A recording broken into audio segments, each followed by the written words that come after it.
Hey guys, WhiteFox1225 here, and welcome to the first episode of a series I'll be doing on the channel, where I go over the story and lore of the Elder Scrolls Online for those who want to go a little bit deeper into the lore, or maybe just don't want to play an MMO but are still interested in the story.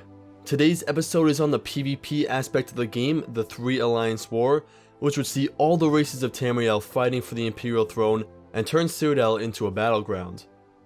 As the name would suggest, the Three Alliance War was fought between three groups: the Aldmeri Dominion, made up of High Elves, Wood Elves, and Khajiits; the Daggerfall Covenant, consisting of the Bretons, Redguards, and the Orcs; and last but not least, the Ebonheart Pact, whose ranks would consist of Nords, Dark Elves, and Argonians. So how exactly did these unlikely alliances form? Well, the Daggerfall Covenant and the Ebonheart Pact were formed in the years before the Imperial throne was empty and Morgul Baal's servants took control, and the Aldmeri Dominion would be created the following year. Once Mannimarco and Morgul Baal took control of the Imperial city, all the alliances saw that the seat of power in Tamriel was open and all thought that they should rule, and thus the Three Alliance War started. Before we go on though, let's get into a little bit more detail about how each alliance formed. The Daggerfall Covenant is led by High King Emeric, who is essential to the story of its formation. King Emeric would start his rule as the Earl of Cumberland, but after the deadly Knahaten flu swept through High Rock and killed all the royal family, he would ascend to the throne and start a new royal dynasty. Of course, in order to start a new royal family, King Emeric would need a wife. He had long been courting the daughter of King Ranzer of Shornhelm, but instead he chose to marry the Redguard Princess Maria of Sentinel. Most likely because he saw it as a great opportunity to make an alliance with Hammerfell and start some very profitable trade. King Ranzer felt betrayed that his daughter was not married and quickly launched an attack on Wayrest. The Bretons of High Rock stood behind King Emeric, but he realized he still needed more help, so he called on the Redguards of Sentinel to protect their princess, and they did come to his aid and fight alongside him. He still felt like they needed more military power though, so King Emeric requested the aid of the Orc clans of Hrothgar. The Orcs really couldn't have cared less about King Emeric's safety or his new marriage, but King Emeric did promise to give them the city of Orsinium, the capital of Hrothgar, if they came to fight with him. They accepted the terms, and they fought and defeated King Ranzer.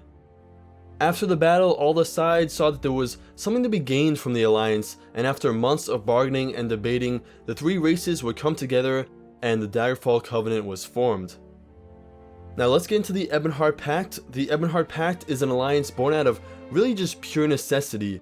The Nords, Dunmer, and Argonians have a very long history of despising each other and killing each other, and the Dark Elves of Morrowind have kept Argonians as slaves for a very long time.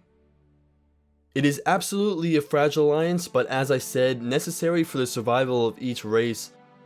The alliance was formed in the Second Era, year 572, during the Second Akaviri invasion. The invasion started when the Khamals, a race of snow-like giants, landed in Skyrim and attacked Windhelm by surprise.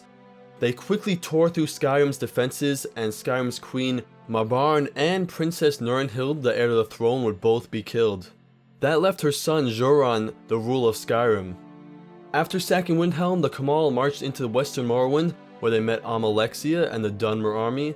When they realized alone that they could not defeat the Khamal, the Nords and the Dark Elves made a pact to defeat the Akaviri invaders together. Still, the Khamal had a vast army, and to ensure victory, Joran the Skald King called upon the Argonians for aid. In return for their help, Joran promised to end Argonian slavery in Morrowind, and the Argonians accepted. All three races together destroyed the Khamal, and the Ebonheart Pact would be created at the Great Moot, with Joran the Skald King as its leader. The last alliance to form was the Aldmeri Dominion. A lot of people might understandably confuse the first Aldmeri Dominion seen in ESO with the third Aldmeri Dominion that we see in Skyrim. These two groups share almost nothing in common except their name, and that they are run by a group of High Elves. If anything, the first Aldmeri Dominion was extremely progressive for High Elves, and would truly be kinda disappointed if they saw the goals of the Aldmeri Dominion in Skyrim. In ESO, the Aldmeri Dominion opened the borders of Somerset Isles to other races for the first time, and they really wanted to improve Tamriel by taking the throne, not just destroy all mankind and have High Elves rule over everyone. The Aldmeri Dominion in ESO is led by Queen Irene, who took the throne by being the firstborn of the previous king, Hydlith. There is no clear explanation on how the Wood Elves and Khajiits came to be allies of the High Elves other than that Queen Irene established the alliance shortly after taking power. One could assume that since the other alliances had already formed, they felt pressure being outnumbered by both of those alliances and saw that there was something to be gained by coming together. Also at this time the Khajiits were suffering from the Khanate flu, so one could say that maybe Queen Irene offered them some aid and protection, which is a deal that they would have accepted. So now that we know how the three alliances formed, how did the war actually end? Well, there would never actually be a winner of the war. None of the alliances would ever establish any kind of meaningful rule in Cyrodiil. But the fight for the Imperial throne would truly come to an end when Tiber Septim conquered and united all of Tamriel under one empire, ending the Second Era and starting the Septim dynasty.